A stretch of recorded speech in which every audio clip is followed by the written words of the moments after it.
Futu akwa ma mebuni ye o my Ghana mu se wonfa wonan si fom se ba se ye soriete oba na oba nhia mude be ma ne be ba nhia mude nipa ne abo nhia mude LGBTQI+ ehon sensem na futu ne kase pa no free pando mrahye bedwani ye no fra manta mu de laso wa ene otu pando meburu ne se sa nkrofo yi se kakra bo ho ti anwe odi sika na odi twu wure mo so obi amane na ho de awofo benyama obi ano mo ne so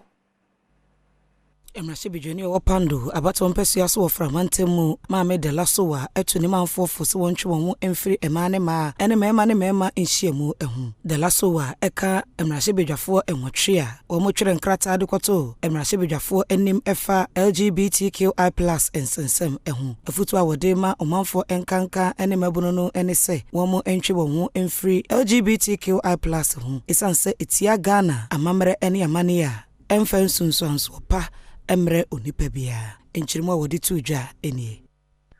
yo won se sia no mrabia eni wa e betwe omo aso nti this traditional authorities no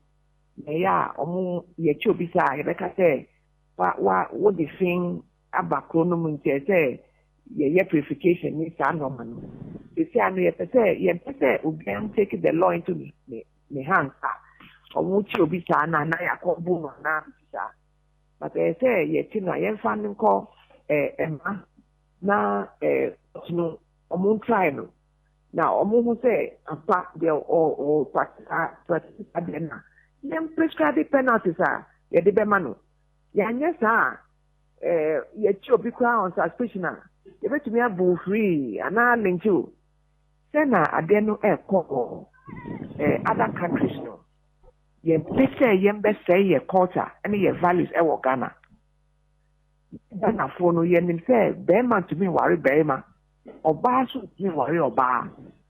na ye gisa ade no to mu a na tese ye de ye culture atutwene enye bibia broni ye no ene ye papa say yensu ye tre broni no say yensu ye wo ye culture enye bibia mo de be pape na ye si obroni ye nti eye ye si ebe ye bi baby